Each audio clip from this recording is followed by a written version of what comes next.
met Allison Parks? Tommy Smothers? I don't remember that. Yeah, I met Tommy? Allison. Joan Baez? If it were anybody else sitting here, I'd ask you how your career is going, but with you, I really have to ask, how's the revolution going? Revolution needs a little help, but it's moving along. Well, I don't think anybody, and you know, a lot of us are concerned with the problems, but I don't think anybody in show business is any more dedicated to it than you are. And it's a real pleasure to have you here tonight. Well, thank you. And anybody's welcome to join Revolution anytime he feels like it. I think that,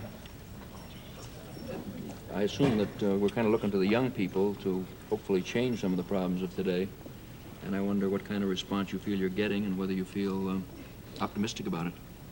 Well, I think first of all you look to anybody. I mean, I'm not one of those don't trust anybody, you know, over 30 types, because I think anybody I've ever met has capacity to change, you know, and I would say that there's one big change everybody has to make, and if we can do that, then we'll survive this century. If not, I don't think we will. And that would be my idea of revolution, which is when each man realizes that he doesn't have the right to take another person's life or to take part in that. They talk about the generation gap a good bit, but I think that to some extent it's an oversimplification. Yeah, I think so too. Because there are men of goodwill in both generations, and I'm afraid people who don't understand in both generations too. Yeah, I think we have to make attempts to reach each other. You know, I think it's easier. I think it's easy when you're like a quote grown up to give up on the kids, and when you're a kid, it's tempting to give up on the grown-ups. But I don't think we have time to give up on anybody. You know, I think we really need each other. I think there's one big family, and it's in big trouble, and that's 3 billion people, and we really need each other. The "Make Love, Not War" has become, you know, a slogan, and in the process of becoming a slogan, the meaning almost gets lost. But really, that's at the heart of what it's all about. Well, yeah, I think it's going to take a little more than that, That's but right. I think that would be useful, yeah. Well, now, you're very much personally involved now because your husband, with his own feelings about the draft, has chosen to go to prison instead of being drafted. Yeah, he began resisting about a year and a half ago. Turned his card in, he and 3 other people, and then realized that they thought it'd be worthwhile, you know, starting the revolution that way. So there are about between 4,000 and 5,000 young men now have turned their cards in. And the point is not to just turn your card in and then not work. You know, the point is to turn your card in and then build around that, to build, you know, a brotherhood of man in opposition to militarism. Because I don't think you can have anything like a brotherhood of man at the same time maintain armies. Well, one of the new, points that the new president has suggested is that a volunteer army ought to replace the draft army. Do you think that's any kind of solution? No. Yeah, I mean, as long as they're armies, they'll be killing. I'm concerned about the killing. And plus, I think that's a lot of words anyhow. A professional army isn't going to make it any easier for anybody. No. I would say if anybody really has bloodlust, you know, stick them all out in the desert somewhere together and let them work it out. Leave the rest of us out, yeah. I think if you're waiting for everybody else to disarm first, then you're waiting to be the last good person on earth. You know, I mean, if you look at a kindergarten and follow it from there, you know, if one kid is the bully, and if you treat him as though he weren't a bully, you know, and if you really stop playing that game, then he becomes interested in what you're doing and he stops being a bully. You know, and I think particularly now in the state, you know, the game the U.S. is playing, it would be a fantastic role for us if we were serious about disarming. I think the rest of the world would follow suit. I haven't met anybody yet who's really dying to get himself blown up, you know. And I think people are just waiting for somebody to make that move, and I think obviously we're the ones to do it.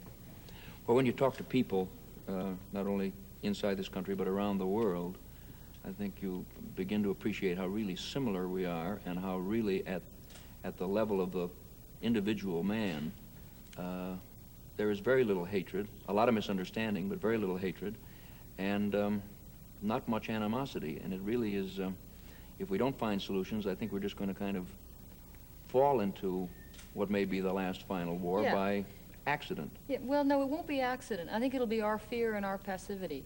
That's Because what I mean. I think that as long as we allow other people to run us, you know, that's why I sort of would make a joke about any next president's plan about draft, because as long as you let him make the decisions for you, the chances are very good he's going to miss, you know. And I think what brotherhood of man would mean that you and I really act like brothers and sisters. If we do that, then we don't, you know, we can't wait for Daddy to decide what we're going to do anymore. I really have to feed somebody who's hungry. You know, I have to take care of people who are cold. That's my job, and it's not something I can vote on for somebody else to do because I don't trust them to do it, you know.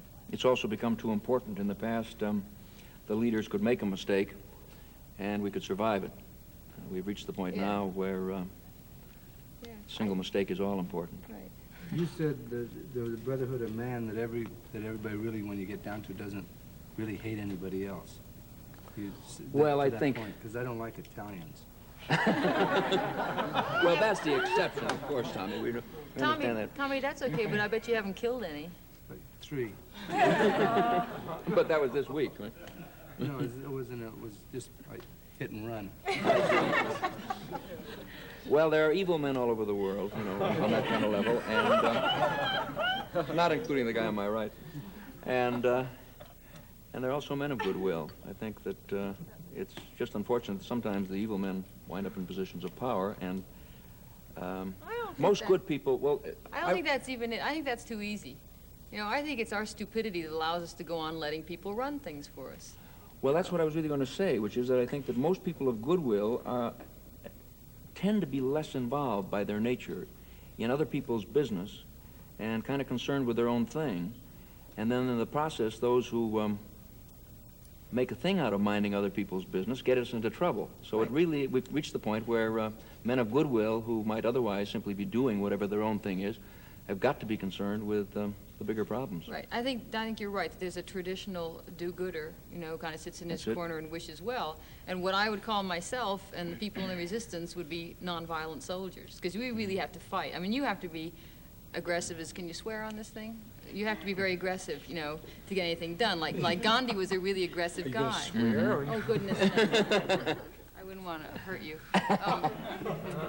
No, I think you really have to be pushy. You have to have the courage of your convictions for peace as well as war. In our kind of fighting, where a nonviolent soldier says, you know, I'm using a new kind of weapon. I just refuse to take anybody's life. I don't have the right. So what I've got left is my mind, good luck, and my sense of humor, better luck, and you know, my humanity and my recognition that there's that of God in every man, you know, and we can work it out without blowing each other up. But you really have to get in there and pitch. See, what happens is men of goodwill, which we speak of, and you speak of, is that creative people and artistic people and sensitive people generally don't organize because it's not in their, they're not an organizational animal. That's right. And Well, we could use your money, though. Yeah, but that's what's done constantly. That's okay. We could still use your money. The people in media will turn around and give their money.